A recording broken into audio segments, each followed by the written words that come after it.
Loving your glasses, girl. I need the red ones.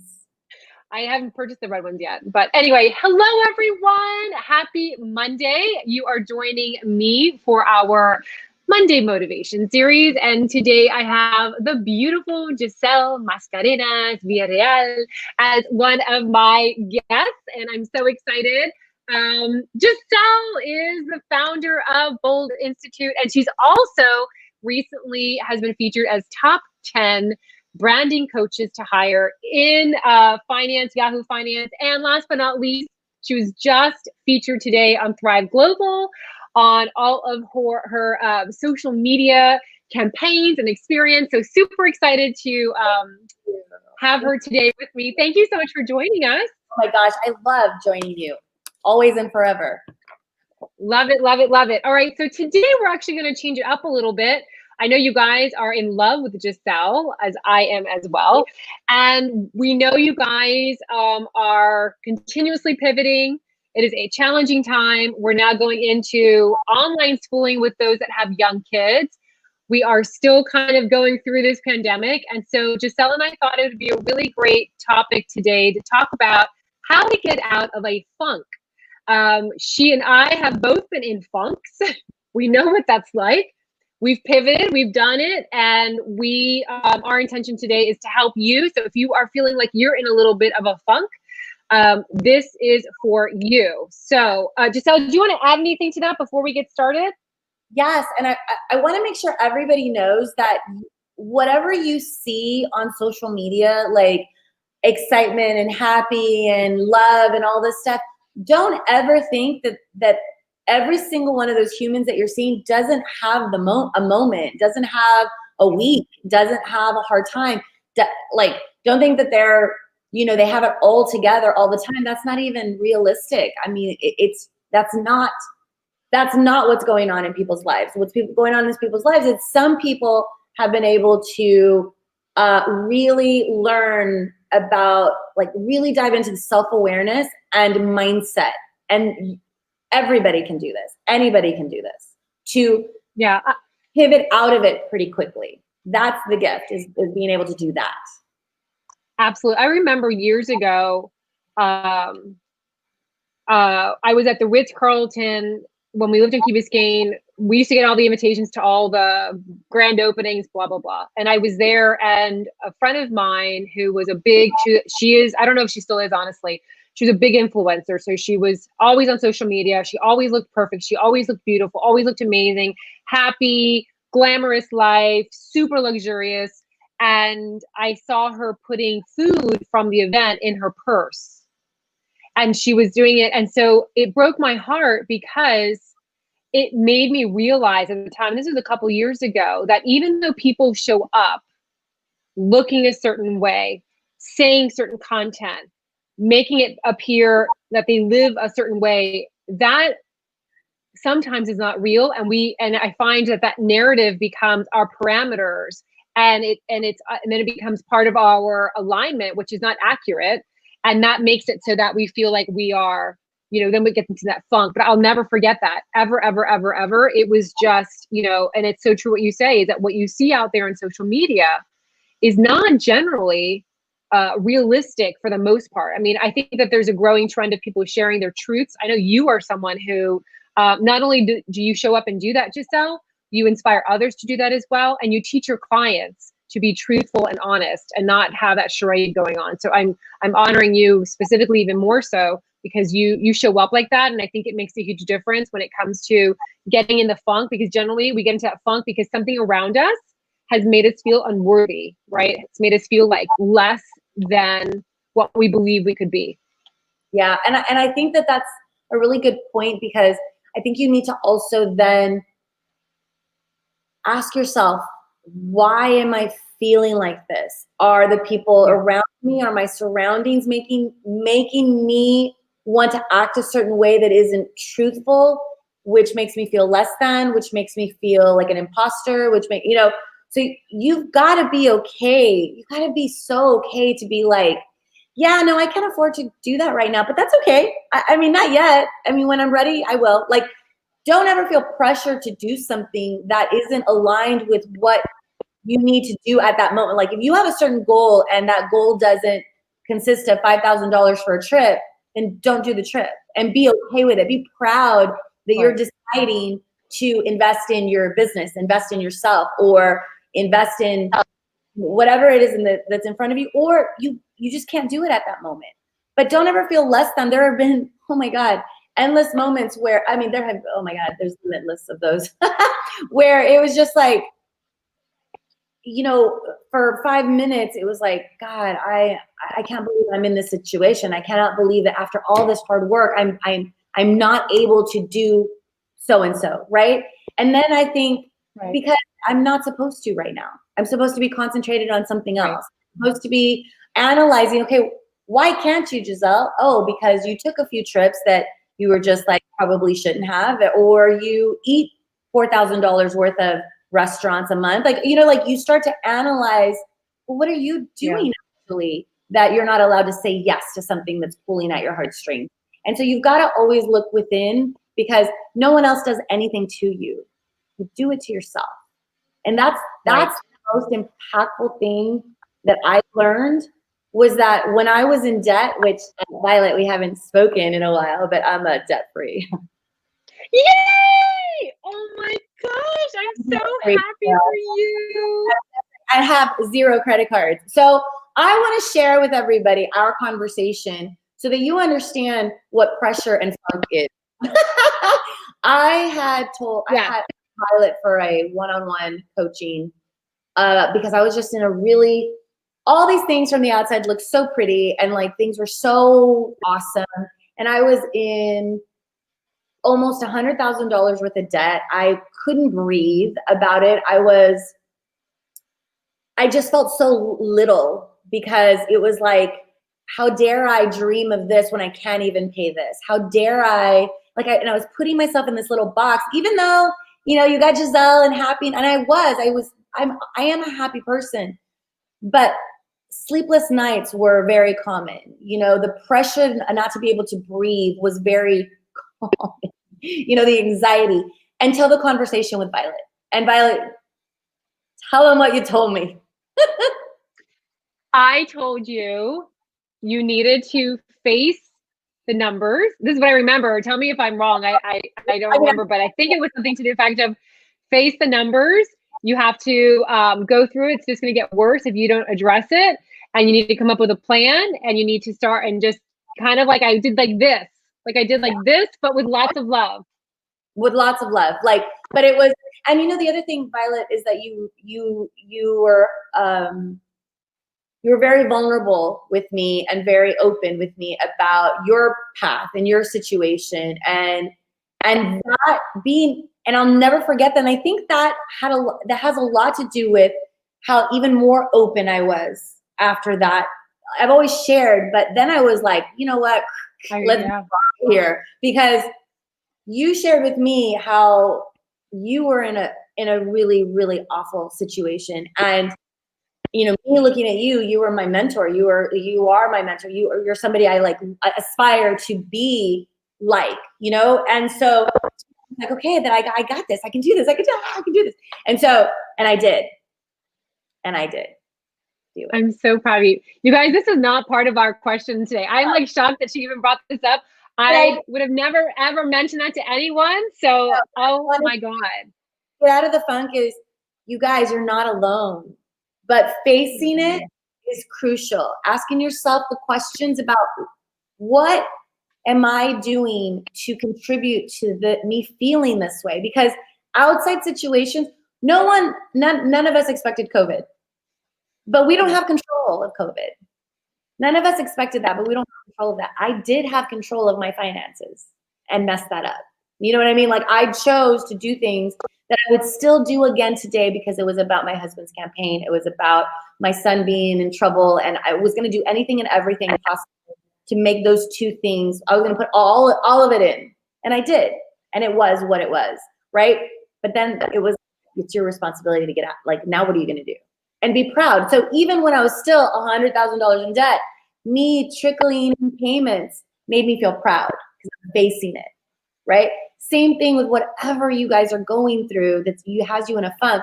Your business dwindled down 75% or almost to nothing. What can you do in the environment that you're in right now to pivot? Ask yourself, what can you do? If you have to reach out to 10 people a day and just say, you know what? I've been having a hard time, but I'm super excited because I'm going to pivot my business into this. What do you think? You know, what ideas do you have? Like, bring people in. You never know that they may need what you are offering. They may have ideas on how to get you to the next level. They may connect you with somebody that changes everything. You've got to be vulnerable and open and share when your truth is to be of impact to others. Your truth is to be of value to somebody. So I love that. I remember also when we had that session together, I remember, I believe it was that night we had a dinner together, and it was the first time you started sharing what you were going through. And it was a small, very small group of FemCity members. So it was very nurturing and it was very supportive. But I remember you releasing, and I remember looking at you and feeling like so much weight had been lifted off you. And sometimes I think we're hiding these funks that we're in.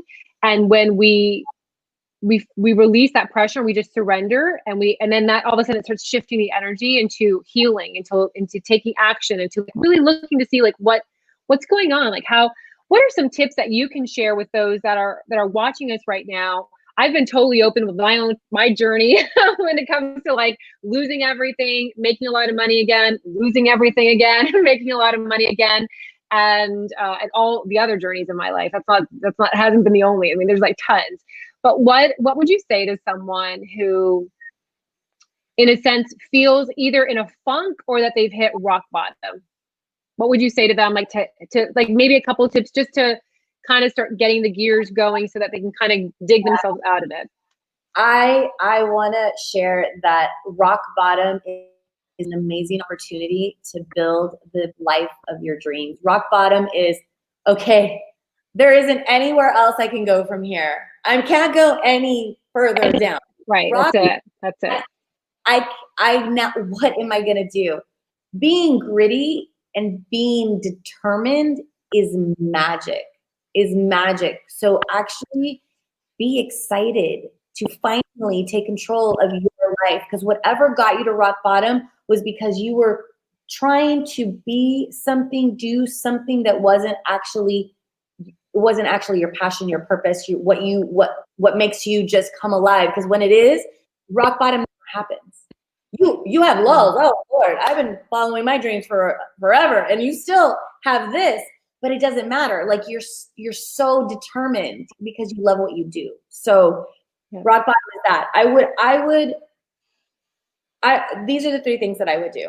I would sit down and I would write out what your life looks like at success, your success. My success recently has been about dollar amounts in my bank account. That's very recent. My success was many other things in the past, and you reach them, and then you start to think about like, okay, I want to do more, and then you start to create a new vision story. Create your vision story, and do not hold back, because you deserve everything that you can dream of.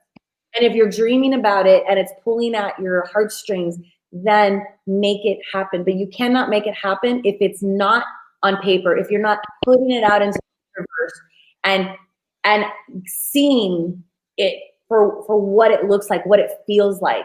Once you put it on paper, I promise you that you will start to go, okay, well, what do I need to do first? I need to do this, I need to do that.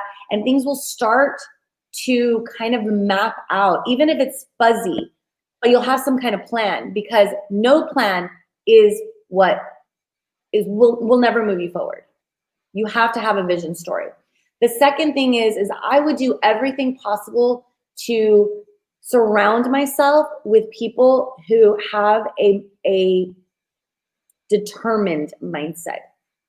People that isn't just like, oh, that's so awesome. Oh, very cool. No, which is like solution oriented.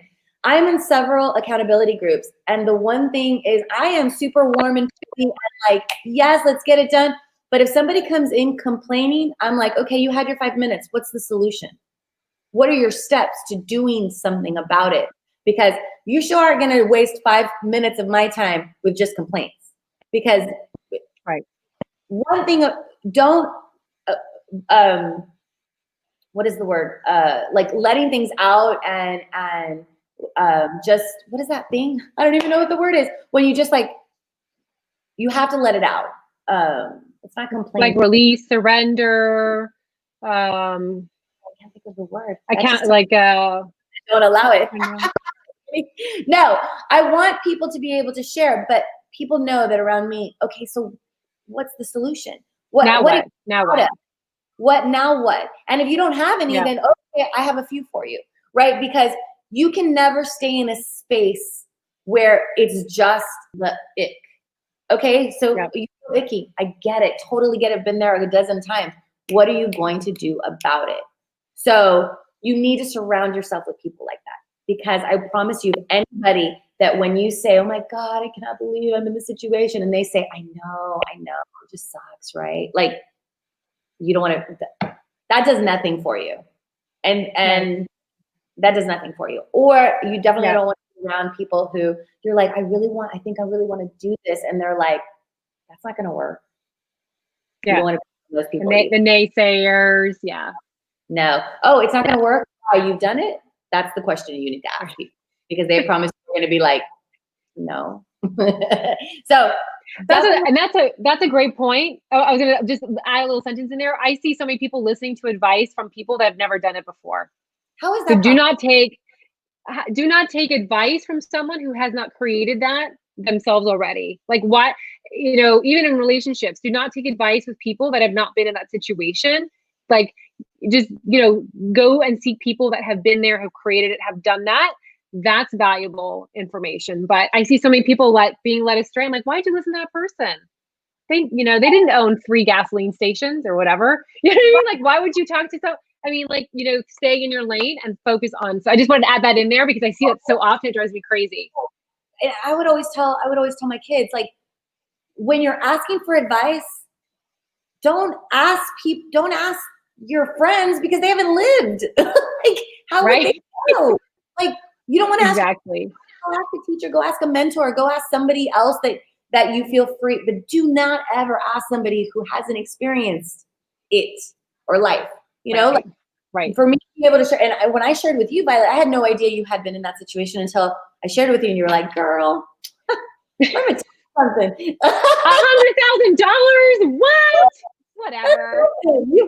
And can I tell you, it was like, oh my God, I'm gonna be. That's very freeing. It was like, I'm gonna be able to do this. I'm gonna be able to do this. So, because in my circle, I was like, I don't want to share that. I mean, all my friends are rich and stuff. They're going to think, what a loser. Like that. Those are the things I was thinking. When your friends love you, they don't think you're a loser. Yeah. And chances are they've been through it before also, by the way.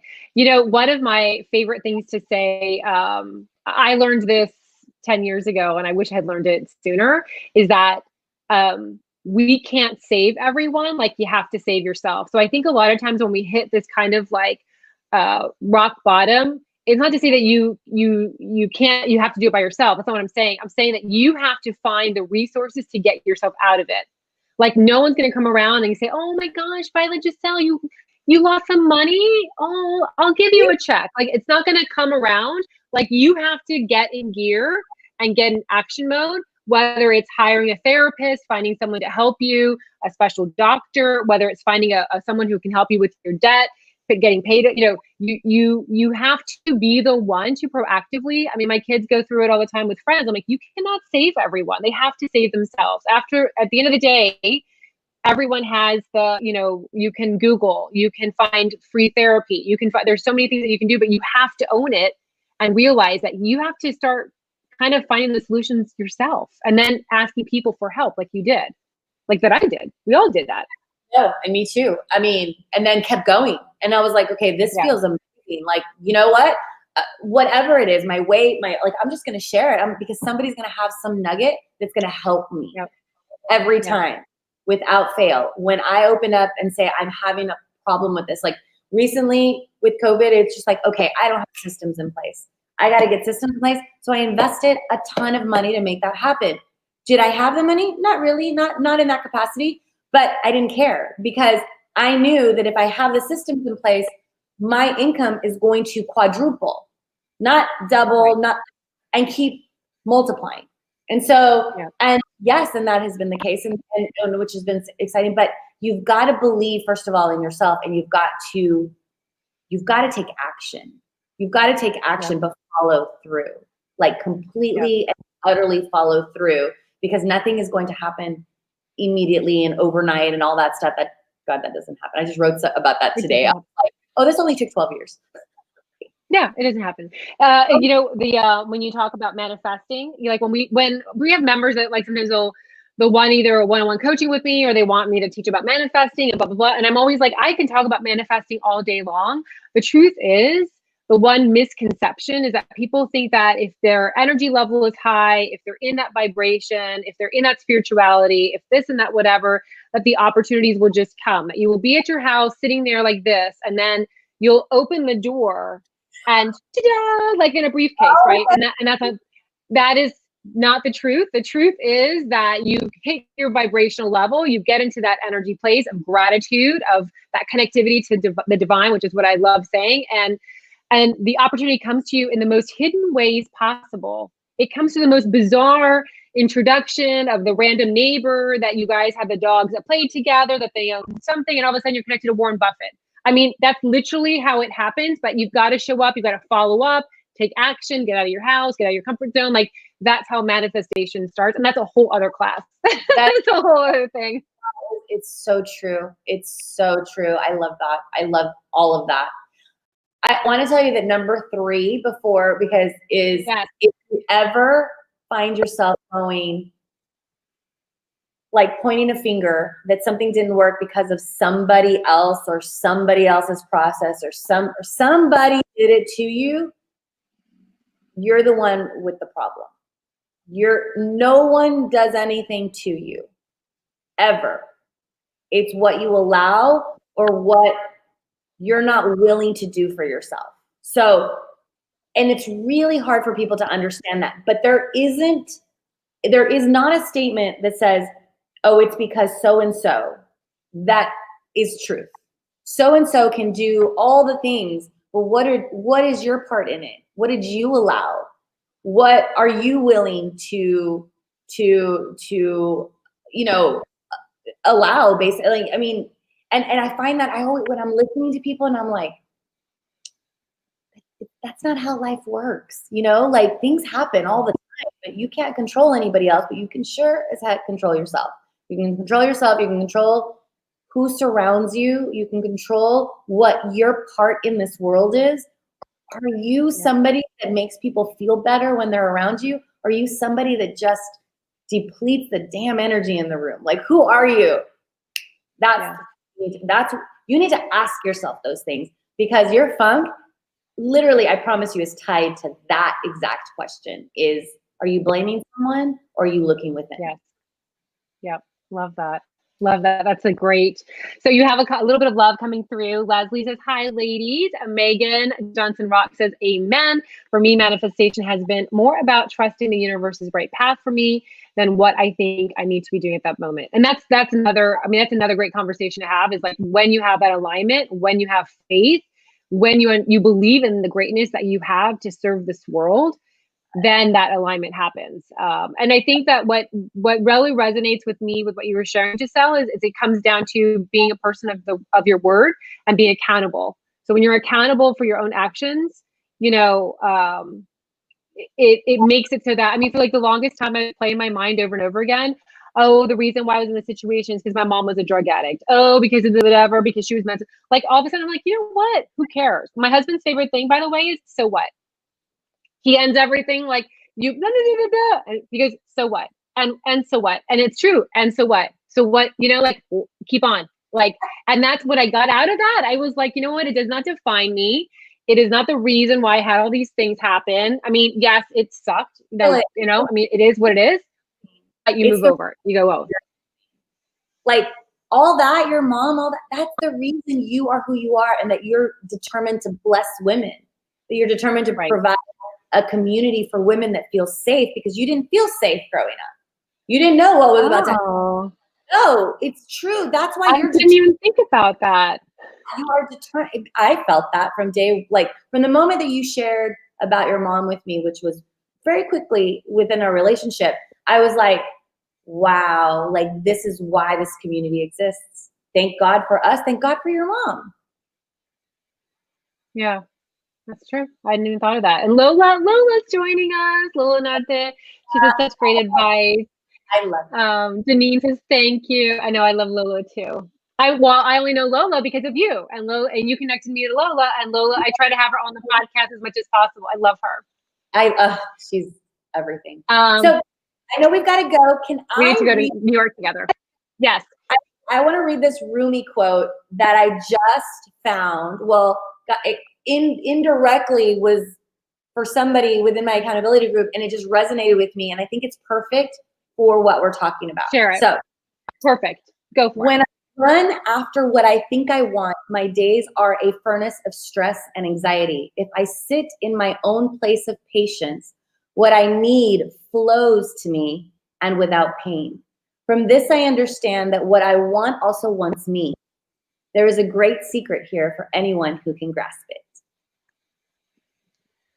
Love that. Isn't it amazing? That was super yummy. I love that. Me too. That was beautiful. And it's kind of what Megan said, like, you've just got to believe in your magic and just do the work. Like every day, push, keep pushing forward and just do the work and believe in what you're doing. Yeah. I love it. I wrote down believe in your magic. Giselle, love it. All right, so I think you guys all know how to find Giselle, but for those of you that have never met her before and would like to learn more about her, Giselle, where can they find you? You can find me on Instagram at The Branding Professor or across all social platforms, actually. So if you just stick in facebook.com/The Branding Professor, Twitter, LinkedIn, you'll find me. And you can also visit FemCity.com. We have a teachers and speakers page, and she is there, and it's linked over to her. Leslie says, beautiful, can you please post the quote? Where do I post?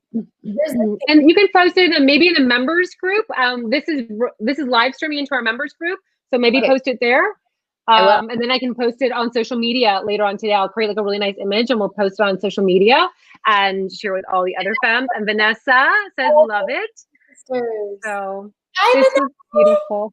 I love it. All right, ladies, we love you very much. We wish you a great week. Go for it. Believe in your magic, like Giselle says, and we'll be back next Monday. Love you, Giselle. Thank you. Thank you for honoring Earth with your energy. Love you. Bye, guys.